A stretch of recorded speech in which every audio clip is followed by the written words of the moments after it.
A gente aguarda a contribuição de vocês. Teve uma solicitação aqui de levantar a mão. A gente só vai pedir que as solicitações de palavras sejam colocadas no chat, mas é sobre o item de pauta, Milton? Ou foi...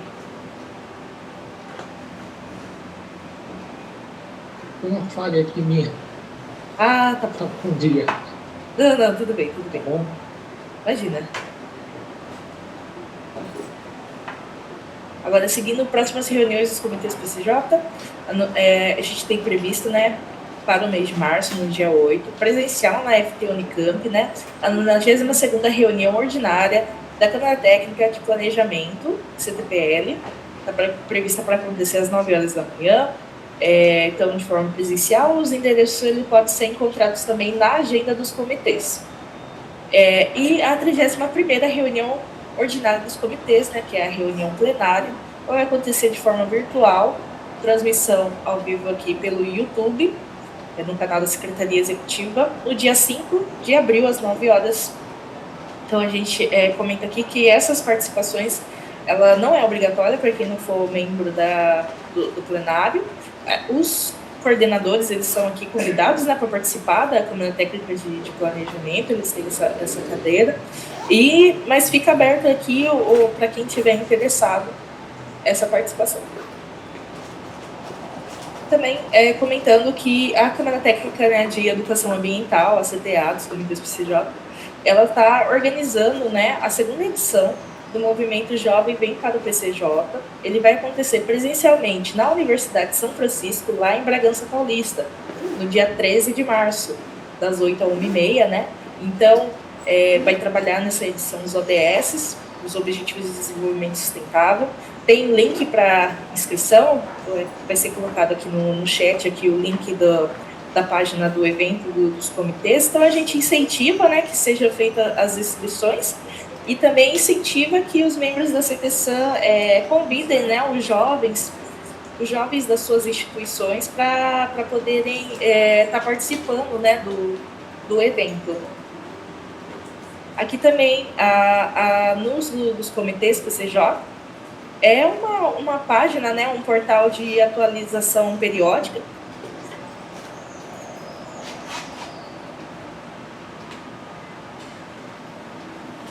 É um portal aqui de atualização periódica de notícias da atuação dos comitês, nos comitês PCJ. Aí é desenvolvida aqui pela assessoria de comunicação. E tem as notícias, né, das câmaras técnicas e da atuação dos comitês. Então, a gente incentiva também essa participação. E aqui as próximas reuniões dos comitês, né?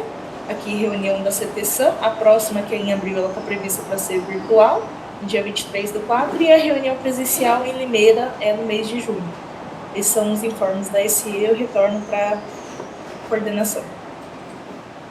Obrigada, Rebeca. Dando sequência aqui na pauta,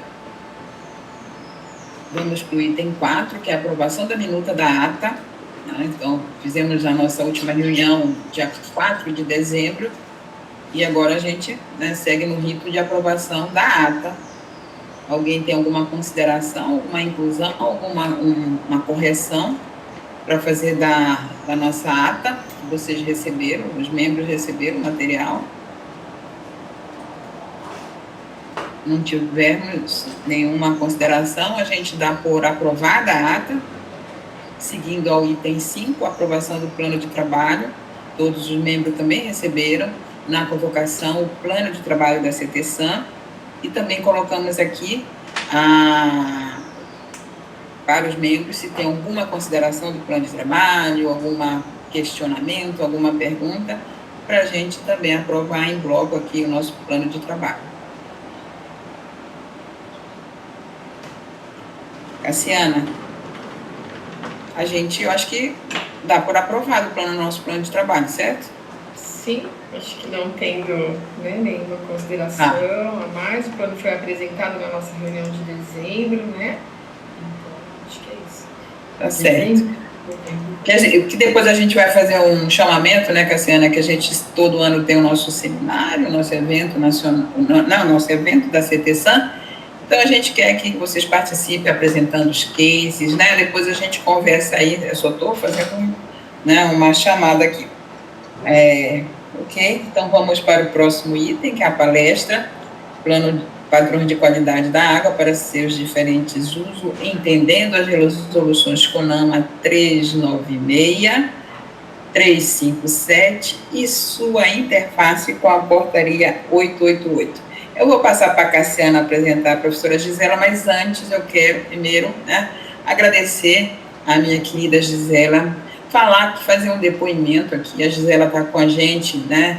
Eu estou com a Gisela, não é a Gisela que está comigo, eu estou com a Gisela desde alguns anos, né?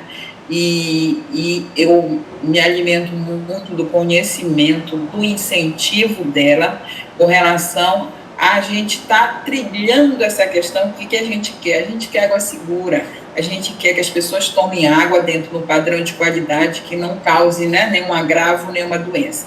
Então, a Gisela, para mim, é uma ícone de incentivo. Quantas vezes, né, Gisela? Agora a gente diminuiu bastante, né? A gente conversava na calada da noite, ou início da noite, com muito incentivo. Às vezes eu posso falar aqui, dava uma desanimada, e aí ela animava de novo. Então, isso é muito, eu te agradeço, né, por essa perseguição dessa questão, enquanto amiga, enquanto professora. E passo aqui, né, o meu depoimento, e passo para a Cassiana, de uma forma formal, apresentar a professora Gisela para vocês.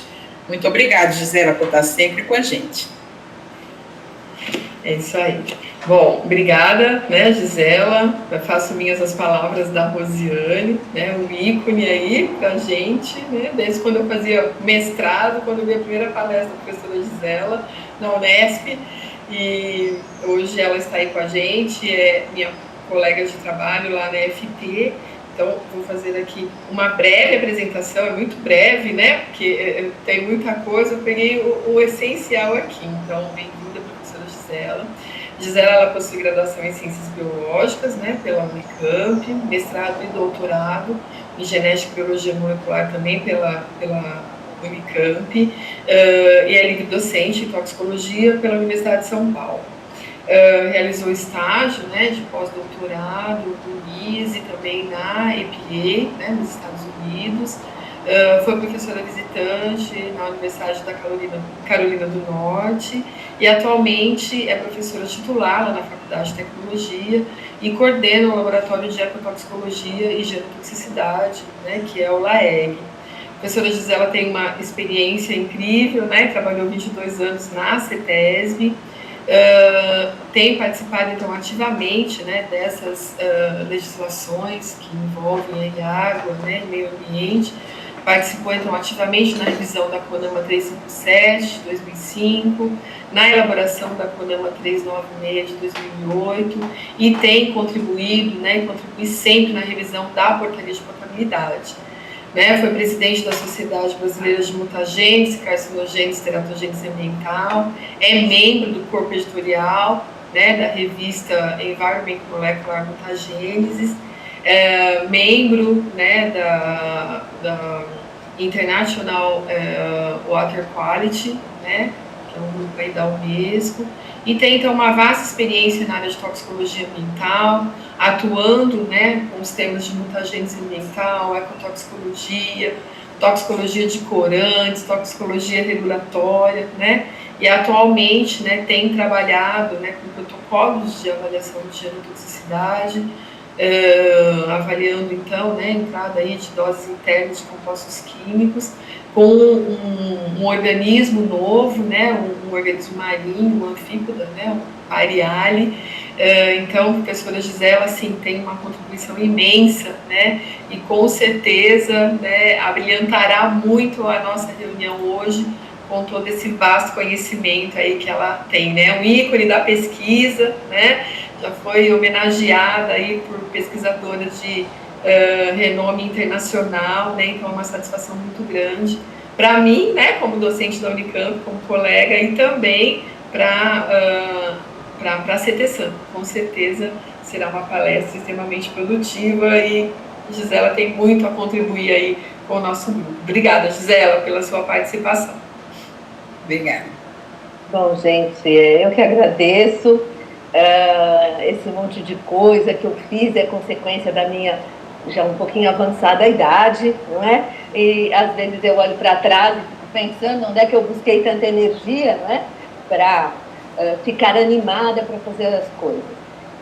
Mas assim, é muito legal a Rosiane ter me incentivado e me convidado para participar dessa reunião. É um prazer enorme poder tentar contribuir um pouco com alguns conhecimentos que a gente julga que poderiam auxiliar, não é? Na melhoria da qualidade da água, pelo menos na garantia da qualidade da água que a gente acredita, tá certo? Então, eu agradeço de coração, Rosiane, Cassiana, obrigada pelas palavras, e agradeço a todos que estão aqui me ouvindo. Eu poderia começar, posso compartilhar? Pode. Vou tentar aqui. Me falem se vocês estão vendo direitinho. Sim? Estão me vendo? Estão vendo? Sim. Muito bom. Então, um pouquinho do porquê que eu vim aqui, né? Conversando com a Rosiane. A Rosiane sempre me traz questões de como utiliza-se a portaria CONAMA, especialmente a 357, mas a 396 também tem uma relação, com relação à aplicabilidade da portaria 888. Essa foi a motivação pela qual eu estou aqui. Então, eu vou tentar pontuar algumas informações sobre a 357 e a 396, e eu gostaria muito de ter perguntas, né, ao final, para a gente entender o que de fato elas têm em comum e para que serve cada um, tá? Muito bom. Então, a motivação está aqui, escritinha, né? A Rosiane diz para mim, Gisela, vai lá e olha o artigo 42 e o artigo 50, né? E vamos ver o que isso tem... O que isso tem a ver... Tá dando ainda para ver direitinho? Dá. Tá. O que isso tem a ver, então, com a 357? Eu vou ler o artigo 42, né, para a gente. Os responsáveis pelos sistemas devem analisar pelo menos uma amostra semestral de água bruta em cada ponto de captação, com vistas a uma gestão preventiva do risco. Isso me chamou uma atenção muito grande, e nós vamos voltar a isso lá no final do seminário, né? E depois é facultado ao responsável, né, dos sistemas solicitar à autoridade de saúde a alteração dos parâmetros monitorados e da frequência mínima de amostragem, mediante o histórico mínimo de monitoramento da qualidade da água bruta. Imagina esse monitoramento feito só uma vez semestral, são 4 análises apenas, mas com isso já é possível, então, discutir o que se vai analisar na água bruta. Então, no meu entendimento, depois no final vocês me digam se eu estou errada, isso é o que tem na portaria que se remete, então, à água bruta, né? E aí, muita gente fala, não, então vamos lá e vamos analisar a água bruta em relação à CONAMA. Se for uma água superficial, CONAMA 357. Se for uma água subterrânea, CONAMA 396. Será que é tão simples assim? Vamos ver. Então, eu quero dar algumas informações básicas para a gente, para que a gente possa refletir e fazer essa conexão. Então, a primeira informação que eu acho muito importante é diferenciar o que são critérios de padrões. Então, critérios de qualidade de água são valores máximos toleráveis para garantir os usos pretendidos daquela água. E eles são definidos em determinadas condições genéricas de exposição. Isso é um critério, ele é científico, ele é calculado com base em dados toxicológicos. Um padrão que é o nosso conhecido VMP, que a gente fala, né, valores máximos permitidos, que estão na lei. Então, é quando um critério está citado em uma legislação. Porém, ele não necessariamente é o mesmo número que eu derivei cientificamente. Eu posso modificar por questões políticas, limitações técnicas, principalmente, né? Então, é muito importante que a gente tenha essa diferenciação. Então, o que aparece na portaria 888 são valores máximos permitidos, ou sejam, padrões, e o que aparece na CONAMA também são padrões. Então, esses critérios, eles são derivados cientificamente, e eles usam algoritmos específicos. Vamos falar de alguns usos da água, não é? Porque o uso que a gente trabalha mais na CETESAM, ou que está mais ligado sempre na nossa cabeça, é a potabilidade. Mas a água serve para muitas outras coisas. Irrigação, por exemplo, é um dos maiores, né? A maior quantidade de água é utilizada, acho que 70% na irrigação. E precisam ter critérios para isso. Eu não posso irrigar uma cultura com água contaminada ou com água que dificulte o crescimento das minhas plantas. Muito bem. Então, eu vou dar só uma passadinha muito rápida sobre como esses critérios são derivados, não para vocês aprenderem a derivar, mas para vocês verem a complexidade do que está por trás de cada númerozinho que a gente vê na legislação. Então, a potabilidade, ela é calculada, então, com base numa informação toxicológica, né? Uma parte dessa contaminação eu deixo para o alimento, outra parte eu deixo para a água, multiplico pelo peso corpóreo de uma pessoa, a quantidade de ingestão de água e chego num número. E é esse número que usualmente vai estar atrelado, vai estar sendo colocado na portaria 888. E aí vocês vão dizer, e na CONAMA 357, tem potabilidade? Tem, espera lá que eu vou explicar onde está, mas que tem, tá? Eu vou dar um exemplo aqui, em todos os meus slides, eu estou dando um exemplo de um agrotóxico chamado metiocarb. Por quê? Porque eu tinha dados muito claros de todos os usos da água. Então, eu vou seguir calculando aqui como exemplo o critério de potabilidade do metiocarb. Então, para o metiocarb, a concentração segura para a água de bebê seria 0,015 miligramas por litro. Se for para dessedentação de animais, aqui eu já não vou mais usar o mesmo algoritmo. Eu vou usar, sim, um valor de toxicidade, que a gente chama de IDA, mas nesse caso não vai mais ser os ratos, não serão mais os ratos que serão os meus organismos modelo. Eu vou ter que utilizar organismos mais representativos daquilo que eu quero proteger. E nós fizemos um estudo, então a gente não sabia se seriam, por exemplo, as vacas, se seriam carneiros, se seriam porcos. E nós descobrimos nesse trabalho muito interessante, feito por uma pós-doc que eu tive, a Simone, que a galinha é o ser mais sensível. Por incrível que pareça, a galinha, ela tem uma ingestão, pelo tamanho dela, ela ingere muita água. É muito interessante isso, né? E a gente usa, inclusive, não é a galinha adulta, mas o franguinho de corte. Então, para o metiocarb, vejam que interessante, o valor é menor. Então, uma água potável, vejam bem, não é segura para fazer dessedentação de animais numa fazenda, por exemplo, onde o objetivo é produzir galinha. Vocês vão falar para mim, credo, professora, mas a professora está preocupada com a galinha? Olha, eu estou preocupada porque a gente está falando aqui de um negócio, não é? De produção de animais, e se a gente perder ou diminuir o peso, por exemplo, corpóreo das galinhas, eu vou estar perdendo a minha produção e desperdiçando recursos.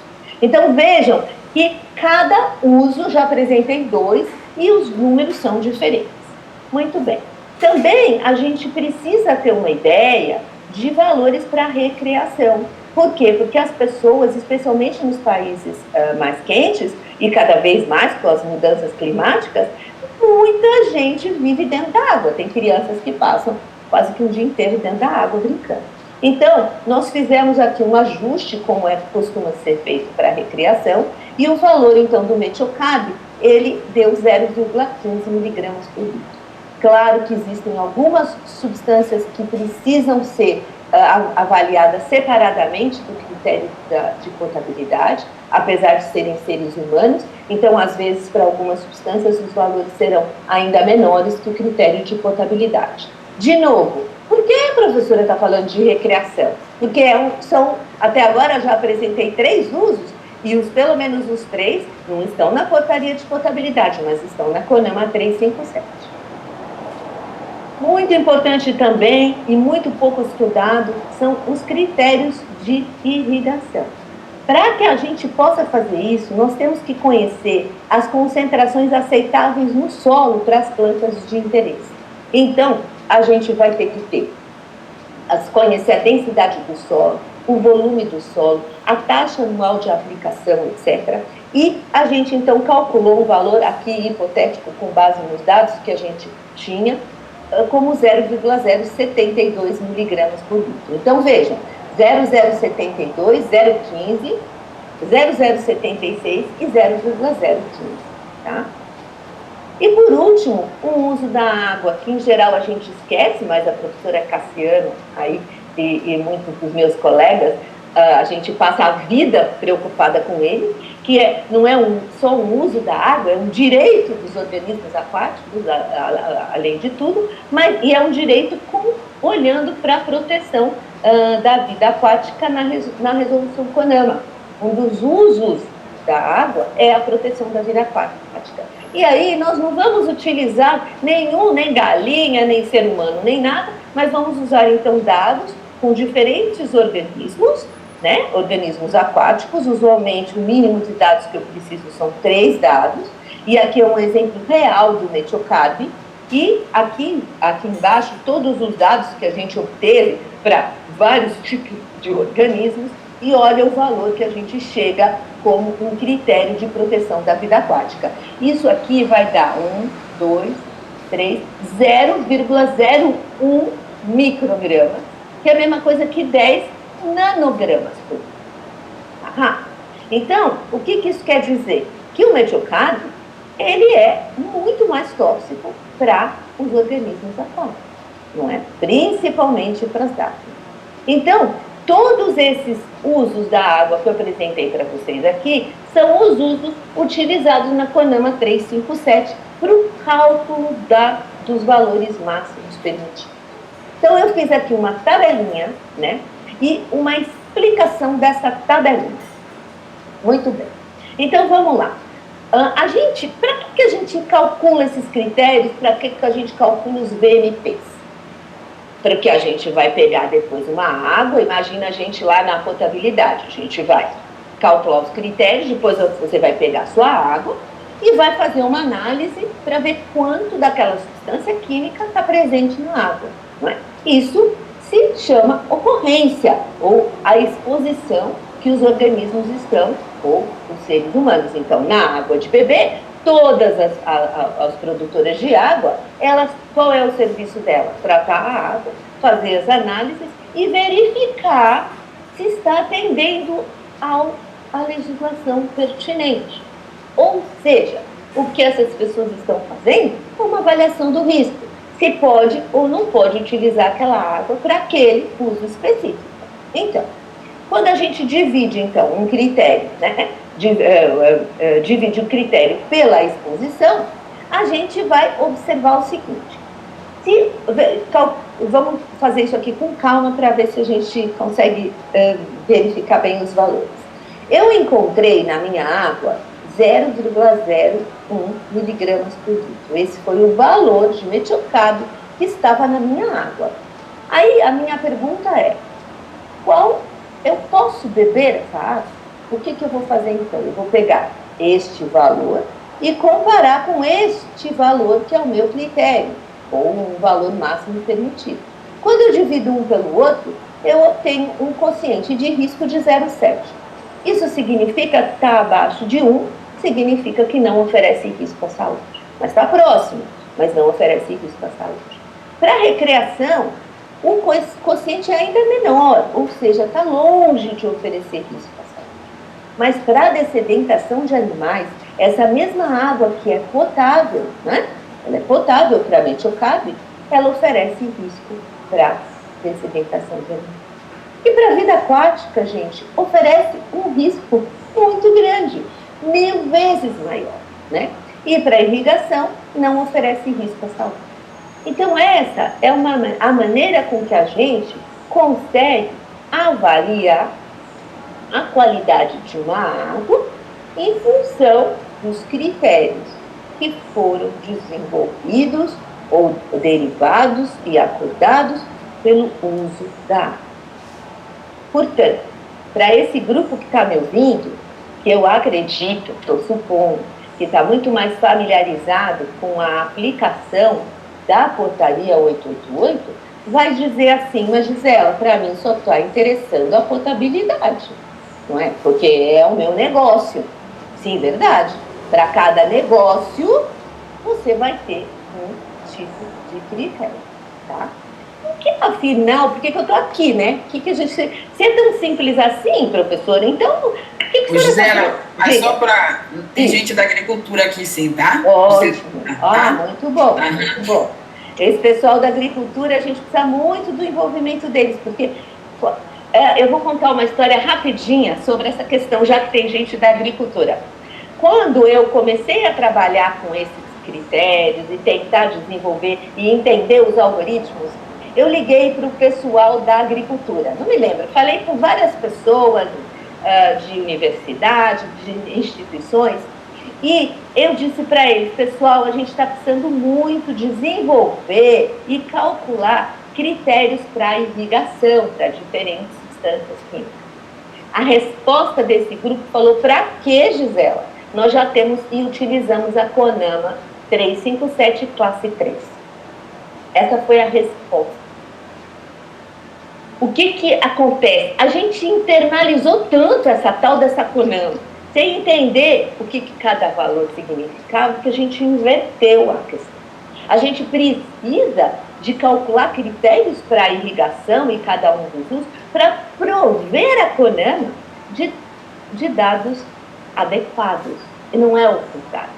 E no passado, isso não era feito. No passado, eu participei da revisão da CONAMA 20, não participei da anterior, mas era muito claro a falta de informação que se tinha sobre essa questão dos algoritmos e cálculo dos critérios.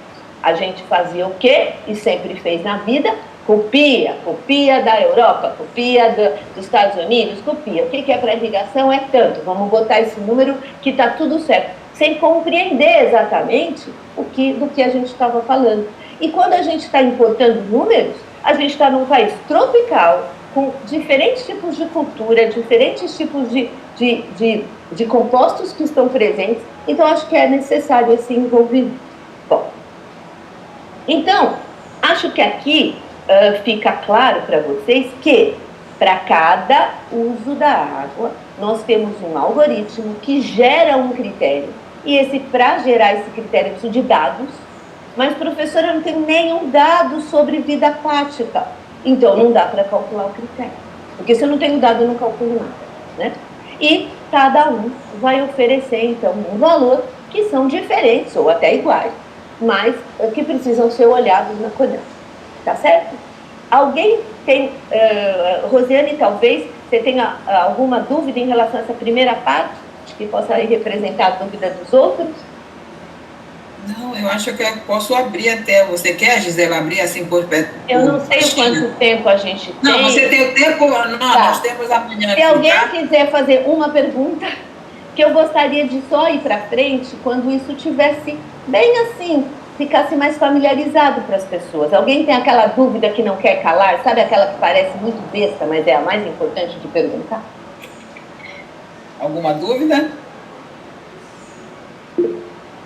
A Sara levantou a mão. A Sara vai representar, né? Que é, como a Gisela falou, uma pergunta. Então, Sara, faça a sua pergunta. E está muito boa toda essa tua aula aqui. Isso é uma aula, isso não é uma apresentação. Sara? Oi, pessoal, bom dia. Eu tenho uma dúvida assim, em relação, por exemplo, eu não sei se ela falou e eu não sei se a questão aqui, né? Mas quando eu disse, por exemplo, a dessedentação de animais, no caso da galinha, né? A galinha gera essa quantidade que é posta para ela.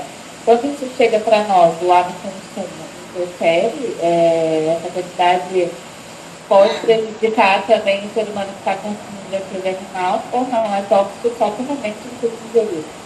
Boa pergunta, Gisela. Você conseguiu ouvir a Sara? Consegui a Sara, excelente pergunta, e vou aproveitar para o Miguel, que o Miguel também pergunta se pegar outro animal. Então, agora eu vou explicar para vocês. Gisela, já coloca aí o frango e o peixe também, tá? O peixe também é muito consumo, né? Exato. Espera aí, mas antes eu vou responder essa outra pergunta aqui, ó. Quer ver? Deixa eu voltar aqui. Espera aí. Já ficou muito bom. A outra pergunta é assim: se eu não calcular para a galinha, vai mudar o critério? Então, a base do critério, nossa, essa pergunta é muito legal e eu já vou responder a Sara. A base do critério é a seguinte, ó, eu vou colocar aqui para vocês entenderem pela proteção da vida aquática. A gente precisa proteger todos os organismos que serão usuários daquela água. Por isso que na vida aquática, a gente, aqui no caso, escolhe o mais sensível. Então, essa pergunta que vai ajudar a resposta da galinha. Eu tenho que pegar o ser que é mais sensível, tá certo? Por exemplo, quando eu faço potabilidade, eu tenho dado de rato e de camundongo. Qual que eu pego? Se eu fizer com dado de rato, vai dar um número. Com dado de camundongo, vai dar um outro. Se rato e camundongo representam o ser humano nessa meu estudo, eu preciso pegar o menor valor. Então, o critério é sempre o mais restritivo de todos os animais que eu testei, que tem relevância com aquele critério. Portanto, na vida aquática, lá, o peixe, se eu calcular o critério com peixe, vai dar um valor muito maior aqui. Mas eu preciso proteger, aqui no caso, a vida aquática como um todo. Então, a gente costuma, no mínimo, pegar 3 níveis tróficos: alga, crustáceo, que é comidinha de peixe, e peixe. Agora, suponha que você está trabalhando lá no pesqueiro. A sua preocupação é só o peixe. Você usa o critério com base no peixe. Mas esse não vai ser o critério que vai ser colocado no canal. Mesma coisa para galinha. Eu posso calcular só para vaca, por exemplo, né? Eu posso calcular só para vaca leiteira, que vai ter aqui um consumo de água muito diferente. E aí, para o meu uso específico. Mas, quando eu quero dessedentação de animais em geral, eu vou usar o ser mais, ou ser não, o valor mais restritivo, certo? E é assim que a gente vai escolhendo. Mas é possível calcular valores específicos. Vou fazer uma brincadeira com vocês. A gente sabe dessa questão dos estrógenos, não é? Da importância dos estrógenos no ser humano, as dificuldades que a gente tem de colocar isso numa legislação, etc. Mas imaginem, e eu conheci uma fazenda de touros. É touro, né? É aquele, o animal que vai ser o provedor, né, dos espermas, etc., para gerar outros animais. Vocês imaginem a preocupação que tem esse fazendeiro, com relação a estrógenos na água, porque vai diminuir a fertilidade do bicho dele. Então, vejam como esse assunto, critério, é super amplo, e no Brasil quase ninguém estuda isso, em relação à água. Então, por isso nós escolhemos a galinha, porque a minha aluna olhou para os ratos, que seriam mamíferos, olhou para outros dados que ela tinha, e a galinha foi o que deu o menor valor.